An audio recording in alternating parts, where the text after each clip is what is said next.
नमस्कार.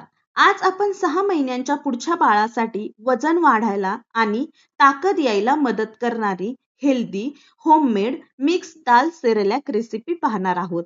याआधी पण मी चॅनलवर इन्स्टंट सेरेलॅक रेसिपी शेअर केलेली आहे. ती ट्रॅव्हल फ्रेंडली आहे. तीही तुम्ही नक्की बघा. तर चला रेसिपीला सुरुवात करूया. सगळ्यात आधी 1 वाटी तांदूळ घेतले आहेत. तांदूळ शक्यतो पॉलिश केलेले नसावेत. साधे तांदूळ वापरायचे. त्यामध्ये 2 चमचे मसूर डाळ, 2 चमचे उडीद डाळ, 2 चमचे तूर डाळ आणि 4 चमचे मूग डाळ घेतली आहे.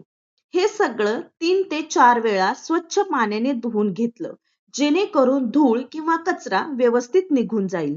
धुवून झाल्यानंतर हे सगळं एका चाळणीत काढून घ्यायचं आणि अर्धा तास पाणी निथळू द्यायचं, जेणेकरून पटकन सुकण्यास मदत होते.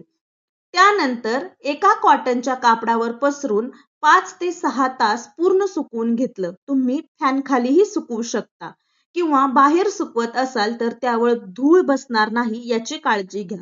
तुम्ही त्याच्यावरती एक असा पातळसा कपडा टाकून मग उन्हात बाहेर सुकवू शकता. सगळं व्यवस्थित सुकल्यानंतर कढईमध्ये भाजून घ्यायचं.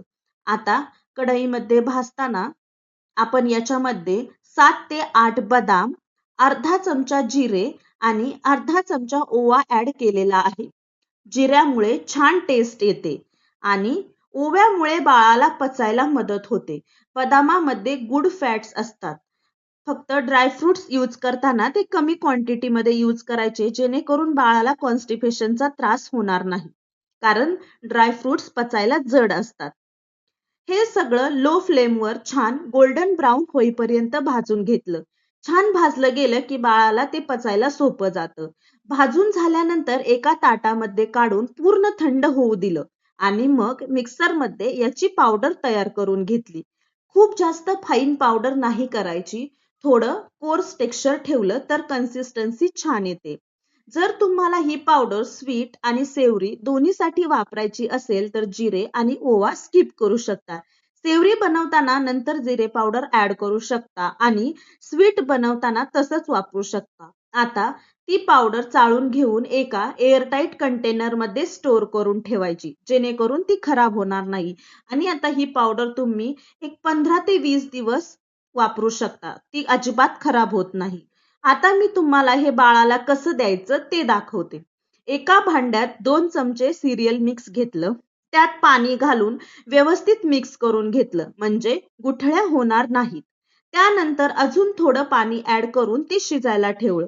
डाळीचं असल्यामुळे हे थोडा वेळ जास्त शिजवू द्यायचं. छान क्रीमी कन्सिस्टन्सी आली की शेवटी थोडंसं तूप ऍड करायचं आणि अशा कन्सिस्टन्सी मध्ये तुम्ही बाळाला देऊ शकता. खूप जास्त घट्ट ठेवायचं नाही. माझ्या वीराला तर हे खूप आवडतं. तुमचं बेबी 1 इयर प्लस असेल तर तुम्ही यामध्ये थोडंसं मीठही ऍड करू शकता. तुमच्या बाळासाठी ही रेसिपी करून बघितली तर मला कमेंटमध्ये नक्की सांगा. आणि तुम्हाला हा व्हिडिओ कसा वाटला? तुम्हाला जर हा व्हिडिओ आवडला असेल तर व्हिडिओला जास्तीत जास्त लाईक करा, शेअर करा आणि चॅनलला सबस्क्राईब करायला विसरू नका. चला तर मग भेटू पुढच्या व्हिडिओमध्ये. तोपर्यंत बाय.